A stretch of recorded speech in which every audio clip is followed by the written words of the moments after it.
Romeo and Juliet, Act 2, Scene 2, lines 1 through 23 in specific, contribute a lot to the overall plot of this story.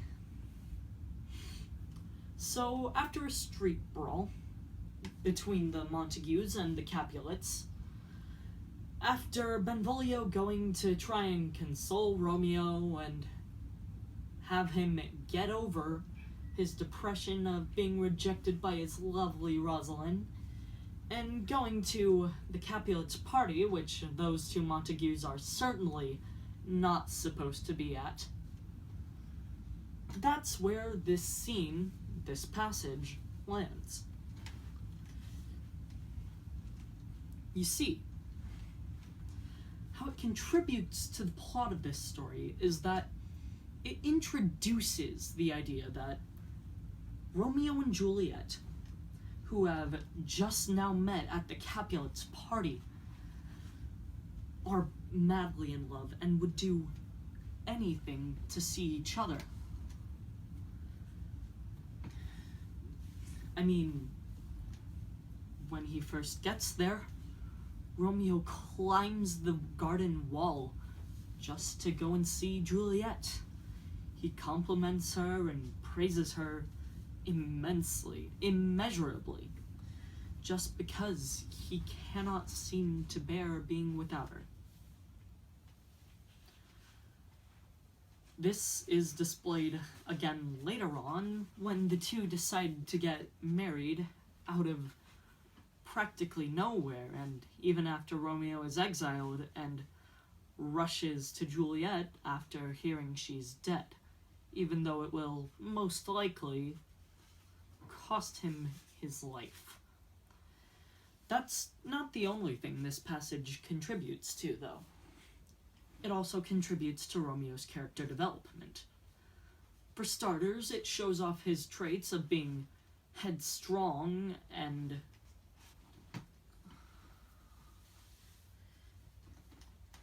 extremist.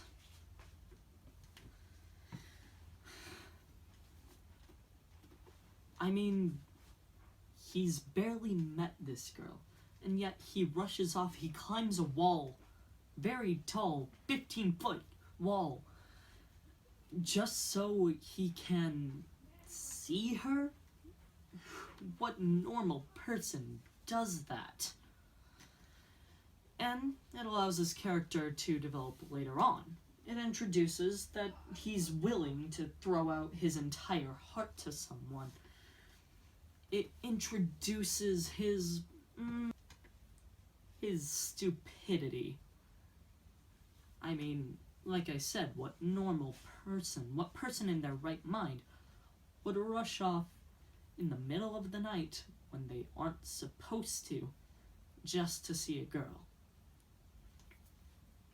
The language and the tone of this passage as well, these tones of love and determination displayed throughout this scene,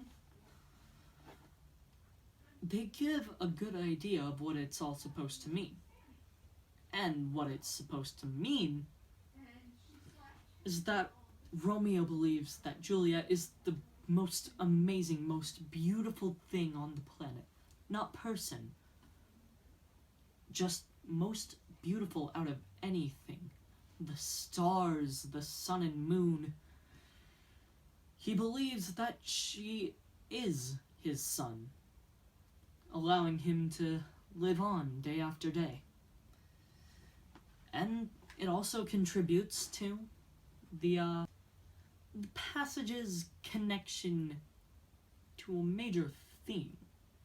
The major theme of love being strong, whether that's good strong or a bad kind of strong. Mostly good in this case because his sheer volume of love for Juliet allows him to escape his depression over being rejected by Rosalind, his previous love. And later on, it allows this theme to develop into something grander. something far more complicated than how it first appears. But after hearing all this, it would be nice to see it in action.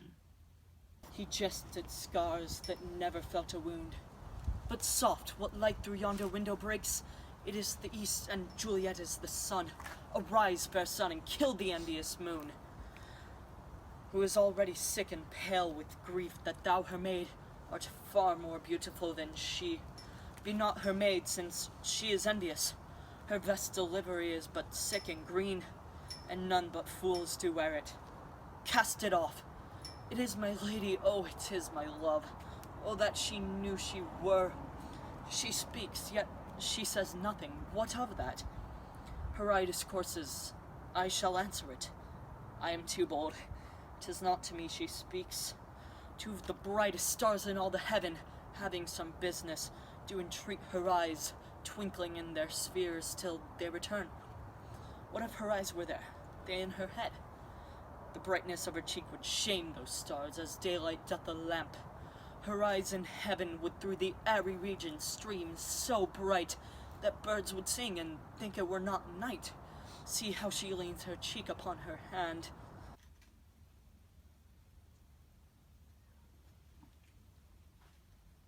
After seeing this play out, it would be nice to go over what it's actually supposed to mean once more. Its contribution to the plot is that, well, it shows off his love's volume and his will to go and meet with Juliet no matter where either of them are in time or space. It allows his character to develop, showing off his headstrong nature, his extremist tendencies, and lets his character develop by showing off who he truly is early on, so that who he is can be expanded upon later. The language and the tone of this passage, the love and determination shown, the love and determination tones here allow what the passage means to truly shine. And what it means is that Romeo has a deep love for Juliet, something practically deeper than the ocean, something he's willing to die for. And finally, its connection to a major theme of the book, love, how strong it is, whether that's for good or for bad. It very much begins the development of this theme, showing off this power of love for good, getting him out of depression over rejection. And later on, this theme that's very well introduced in this passage is used to much more drastic degrees. Overall, Romeo and Juliet's second scene in the second act, the 1st through 23rd lines, are a major talking point when it comes to the development of a character,